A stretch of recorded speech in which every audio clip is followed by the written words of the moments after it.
I was Don with Uniquely-DOUBLEBEE. Today I'll be changing out the CRE3000 suspension components on my 2021 Jayco North Point, and it's a 382 FLRB front living rear bath. She's 44 feet 5 inches, and I've been running on these things 3 years, and I'm pretty sure they're not safe anymore, and we have started losing tires. So I'm gonna get onto that because I just got the parts in, and let's get this thing started.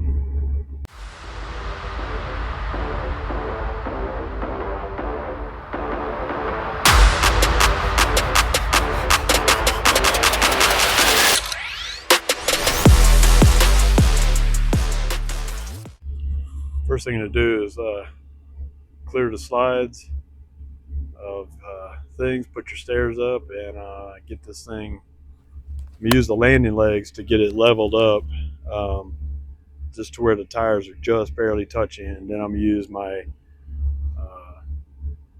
cylinder jack and a regular floor jack to raise the axles so I can get the wheels off, and then go from there.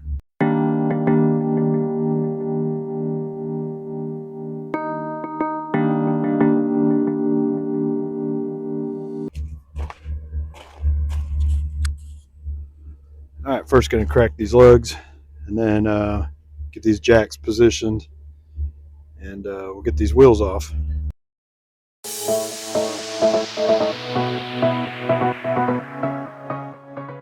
All right, got most of the lugs broken. Got my blue carpet down. Save the old knees, and got a boogered up lug nut right now. So let's see what we can do to get this off. Looks like we're gonna have to hammer it on there and break it free. Problem with these Jayco lug nuts is at the top, probably 1/2 inch to 3/4 or 1/2 inch, it's just air pocket. The actual bolt on these wheels never comes to the tip. So if you get your take it to like Discount Tire or somebody, and they put the wrong socket, not a deep well socket, and they just get this top half here, they just twist these damn things. Anyway, I'll show you what one looks like once I get this thing off of here. But I take these in to have them mounted when I get new wheels from E-Trailer, and I mean new tires from E-Trailer and Discount Tire. Sometime, or on the road, if we have to have it done at Discount Tire is what I meant. You may get somebody with the wrong socket and just twist that head off, and I guess that's what happened on this last road trip. All right, so let me see what I can do here. Let me get the camera down here so I can show you what I'm up against, what I am up against. You can see here this lug nut shown with an arrow had a shallow well socket put on it, and it twisted the outer cap piece that's hollow, and then the one to the right of it is in the same condition. So I've got two on this wheel to deal with, and I'll show you how I managed to get those off here in a second. So I'm going to go ahead and try my 5-sided hex socket to remove this nut, but as you can see, it's not working at all. What I ended up doing was hunting down thin-walled deep well sockets with 12 points instead of the 5-point hex type sockets. And so I got these from Harbor Freight. I'll put a link in the description below. I got both metric and the SAE sockets just in case, but the 22 millimeter is what's fitting. So I just hammered that on, got my breaker bar attached, and we'll see if I'm able to break this free. And if not, I'll have to get some kind of post or a pole extension onto this breaker bar to free this lug nut up. And it's turning out that I'm gonna have to do just that. I apologize, but I did get the wheels and tires off using the 12-point sockets. But I had company and couldn't videotape because they didn't want to be on film. So you're going to see that time move forward, and I got the leaf spring fasteners on first at the outer ends, and then we'll go from there. All right, got this one in. So I'm making sure the Zert fitting's on this back side. Right there, so we can get to the grease point, because they all were aiming this way towards the tires and you can't see them and can't get to them. So we haven't torqued this one yet, or I haven't torqued this one yet, excuse me. Guess I'm talking to me, myself, and I again. I'm definitely not pronouncing it, but anyway, on the other side, I'll show you in the video, I did the hard way. I took all these bolts out, every bracket, everything off, and it just hung, making it impossible to get this stuff back together. So I first did this one, pulled it out, got the bushing out, and the bushing was absolutely destroyed. And so I cleaned that out, put in a new wet bolt, and then just fitted that on there, and had to use the jack to move the axle up and down just to get that thing in line. And then I did this one at this fixed point. And then now what I'm finding is that I'm just undo these knuckles here, and then that way I can drop the whole unit and you don't have to do this and that. Anyway, all right, more to follow. All right, what you didn't see was, in order to get the knuckles free from the leaf springs, I had to use a crowbar and the breaker bar. So what I would do is take the breaker bar, put it on the back side of the nut, and then put a wrench on the front, and then take the crowbar, stick that down in the opening between the joint on the equalizer and the leaf spring, and push up on the equalizer, and it create tension. And I do that for both sides, that way I can break the nut free. But also what helped was using a can of engine degreaser to get it all cleaned up, so I can free up the existing bushing and get that out of there, and then get a new bushing in.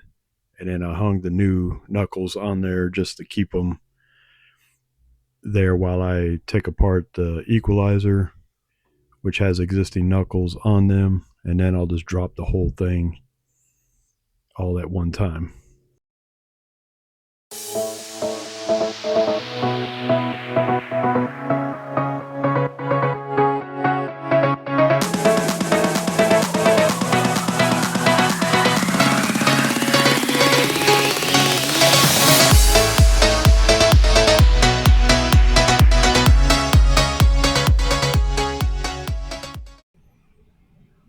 All right, using the mallet, I'm able to get that wet bolt freed from the top of the equalizer.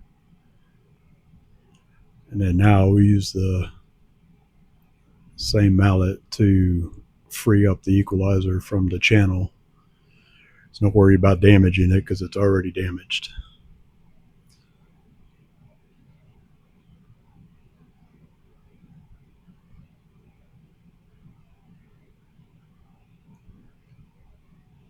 So a couple good swings, knock it free. Now I'll show you what the biggest problem was. Like the other side, this equalizer had damage to the welds at the top plate, where they basically were ripped apart, as you can see. And then on the back side, the channel was carving into the side of the metal, basically beveling the equalizer back plate. So the leaf springs were pretty much not in line with each other, causing the wheels to fail, wheels and tires to fail. So as you can see, it's pretty much a failed piece of equipment right at this point. So now what we'll do is we'll get this new CRE3000 set up and installed. All right, so what you want to do is get the wet bolt prepped. Make sure that the grease hole is facing to the side when you insert this into the hanger and through the top of the equalizer, so that way you don't put any pressure on that hole when weight's applied, blocking grease from getting to the bolt from the zerk fitting. So here I'm lightly greasing up the bolt, getting it ready to insert into the hanger.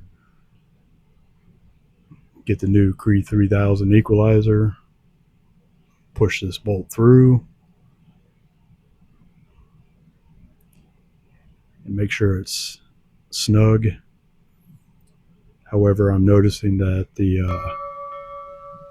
wet bolt, which has grooves on the end that are supposed to be hammered into the opening of the hanger, so that way it causes it to not turn in place. You'll see that I find it's not fitting properly. I'm using an old lug nut, one of those destroyed ones, as my hammer tool, so that way I don't damage the zerk fitting end. But this wet bolt is it's just not going on there, as you can tell. So there's still a gap between the plate and the nut head, or the hex head, of the zerk fitting.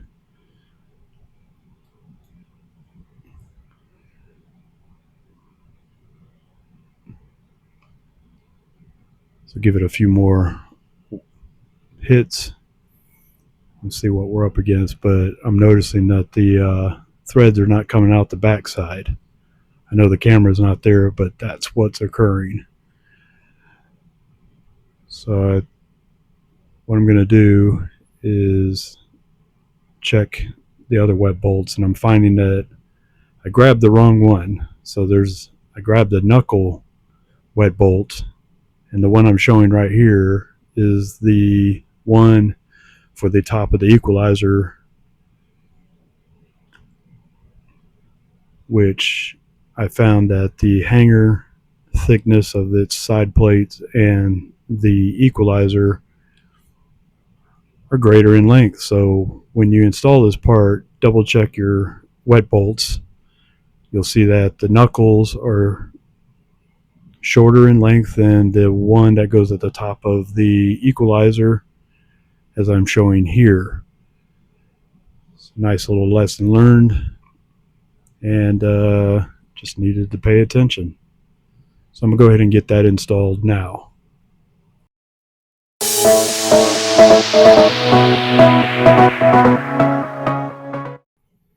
Alright, that went a lot smoother when you have the right part. So now what I'm doing is putting the nut on the back of that wet bolt, applying a little bit of the blue Loctite like I noted previously, and we'll get that fastened up.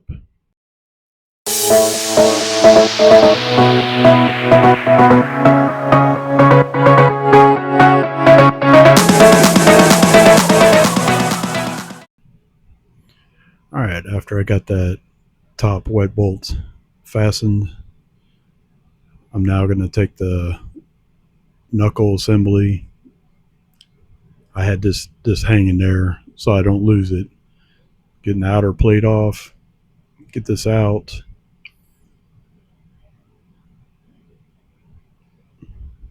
And as you can see, the leaf spring and the equalizer are almost at the same plane, unlike the first go round of this video where I had a lot of lowering and raising to do to get everything aligned. So now I'm putting some grease on the wet bolts of the knuckle. Go ahead and get that placed back, and you can see how easily that went. So now I'm going to do the same for the other knuckle.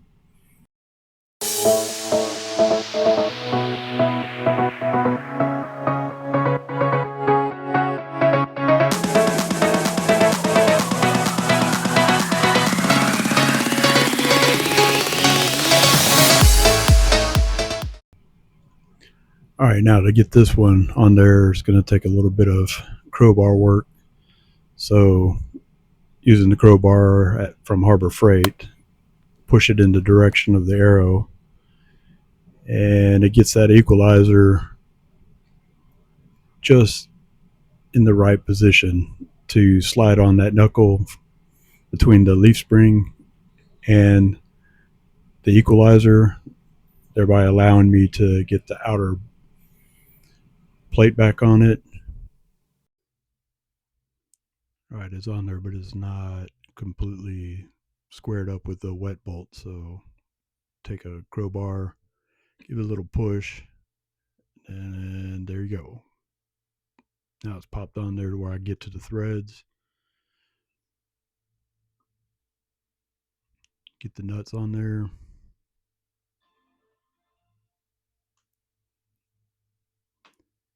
And then I'll get to working on the other knuckle assembly.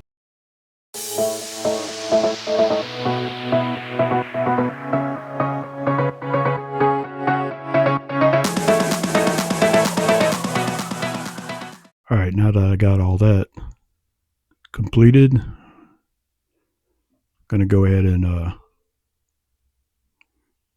slowly fasten down the knuckle brackets. Do one slowly at each time, so that way you don't bend the bracket onto the threads and strip them, and then you'll be in the same boat as the other side. Now that I get it all assembled, I'm gonna get my torque wrench, set it to 45 pounds per foot, and then we'll get to torquing all these fasteners down.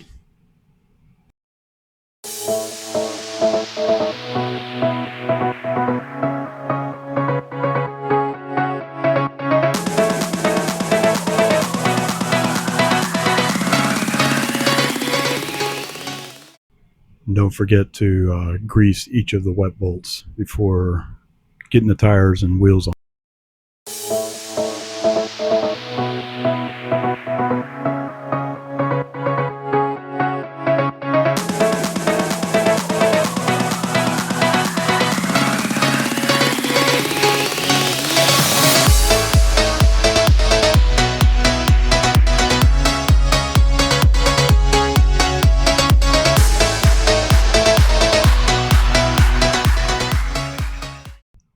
And while you got everything off, go ahead and do the hub bearing greasing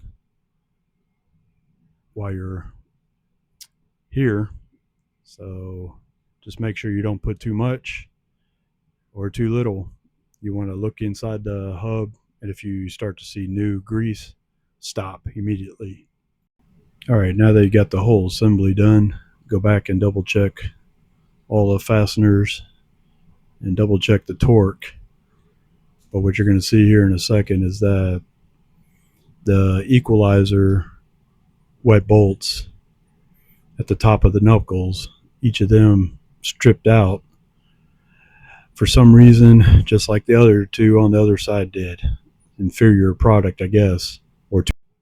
So I'm gonna get those replaced using the existing wet bolts that I pulled from the existing system. All right, I got those wet bolts replaced, got all the torques properly set. So now it's time to put the wheels and tires back on and get this job complete.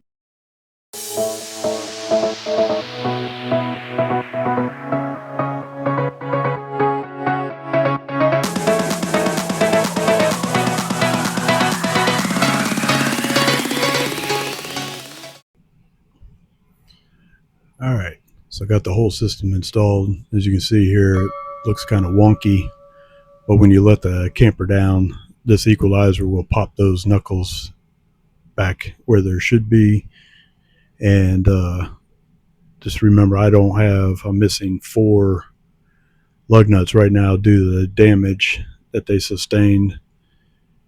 So I'm gonna order lug nuts from Jayco, get those in before I complete this project. And then these tires are all damaged because of the system that I removed inside this video. So we'll be getting new wheels and tires in from E-Trailer, and I'll set a leak for that, and they'll be G-rated tires. And then when you do the lugs, just make sure that you torque them at 125 pounds per foot. And see you in a minute. All right, a week went by and I received my new tires and wheels from E-Trailer. Got those installed, torqued, and they're ready to go. Well, maiden voyage on new wheels and tires and suspension. So, get ready to roll.